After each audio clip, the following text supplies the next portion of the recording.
ان چار ائمہ کی تقلید کی جاتی ہے وہ کون سے امام ہیں،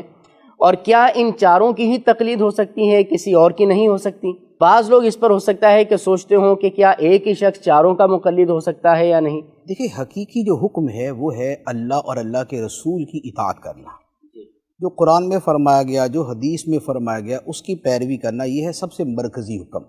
جو قرآن پاک کے اندر بار بار ہے۔ اطیعوا اللہ و اطیعوا الرسول، اللہ کی اطاعت کرو اور رسول کی اطاعت کرو۔ اب سوال یہ ہے کہ اللہ کی اور اللہ کے رسول کی جو اطاعت کرنی ہے وہ تو اسی سے ہوگی کہ ہم قرآن حدیث کا مطالعہ کریں، لیکن مسئلہ یہ ہے کہ ہر بندہ قرآن حدیث کا مطالعہ کرنے کی صلاحیت نہیں رکھتا۔ مثلا آپ اپنے علاقے میں دیکھ لیں، جہاں پر بھی آپ رہتے ہیں، یا جو مدنی چینل کے ناظرین ہیں وہ اپنے پاس پڑوس میں دیکھ لیں، اپنے آپ کو دیکھ لیں کہ کیا وہ قرآن و حدیث کا مطالعہ کرنے کی صلاحیت رکھتے ہیں؟ کیا اپنی زندگی کے ہر مسئلے کو قرآن و حدیث سے خود نکال سکتے ہیں؟ بھئی لوگوں کو عربی نہیں آتی، لوگوں کو قرآن پڑھنا نہیں آتا، تو وہ کہاں سے مسائل نکال لیں گے؟ تو اس کا مطلب کیا ہوا؟ اب یہ قرآن کے ایک اور حکم پہ عمل کریں گے، وہ حکم ہے فَاسْأَلُوا أَهْلَ الذِّكْرِ إِن كُنتُمْ لَا تَعْلَمُونَ، کہ اگر تم نہیں جانتے تو علم والوں سے پوچھ لو۔ اب جو علم والوں سے پوچھنا ہے اور یہ سمجھنا کہ علم والے نے جو جواب دیا ہے میں اس کی دلیل کی طرف نہیں جاؤں گا کہ نہیں بھائی آپ کی بات پہ تب عمل کروں گا، پہلے مجھے آیت سناؤ، پہلے مجھے حدیث سناؤ، ایسا نہیں ہوگا۔ وہ کہے گا جاؤ بھائی خود ہی آگے کر لو، جو بھی کرنا ہے۔ ہوتا کیا ہے، ہم اس پر اعتماد کرتے ہیں کہ جو اس نے بیان کیا ہے اس نے قرآن و حدیث کی روشنی میں ہی بیان کیا ہے، تبھی تو اس اعتماد کے ساتھ ہم اس کے پاس جاتے ہیں۔ تو یہ کہ کسی پر ایسا اعتماد کرنا کہ اس نے قرآن و حدیث کا مطالعہ کر کے ہی مسائل کو نکال کر ہمیں جواب دیا ہے، اس کا نام ہے تقلید۔ تو یہ تو ایک بڑی لاجیکل چیز ہے کہ آپ یا تو آپ خود اتنا مطالعہ کر لیں، اتنا پڑھ لیں آپ کہ اگر مثال کے طور پہ 1,00,000 حدیثیں ہیں وہ آپ کو ساری آتی ہوں، پورا قرآن اور اس کی پوری شرح آپ کو آتی ہو، پھر احادیث میں بظاہر اگر کچھ آپس میں مقابلہ نظر آئے، تضاد نظر آئے، وہ بھی حل کرنے کی صلاحیت ہو تو مرحبا جناب۔ لیکن اگر آپ یہ نہیں کر سکتے تو بھائی عام بندہ کیا کرے؟ وہ کسی سے ہی پوچھے گا۔ وہ جو کسی سے پوچھنا ہے وہ کیا خود اپنے علم سے نکال لے گا، یا وہ بھی اپنے سے کسی بڑی شخصیت کو دیکھے گا کہ یار اس کا فہم،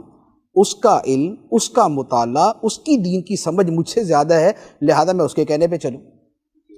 تو مجموعی طور پہ یہ ہوا کہ دین کے اندر وہ ہستیاں کہ جن کا علم قرآن، فہم قرآن، علم حدیث، فہم حدیث، اجتہادی صلاحیت، ذہانت، فراست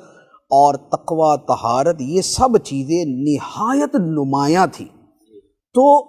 ان کے کہے ہوئے کو بذات خود یہ سمجھ کے کہ یار ان کا تو کہہ دینا ہی دلیل ہے، حقیقت میں دلیل پیچھے قرآن حدیث ہی ہے،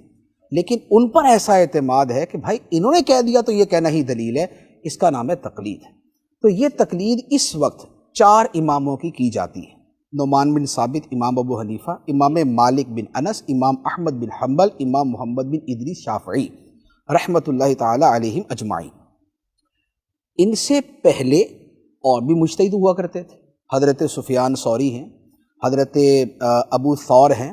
ابو اللیث ہیں، سعید بن مسیب ہیں، سعید بن جبیر ہیں،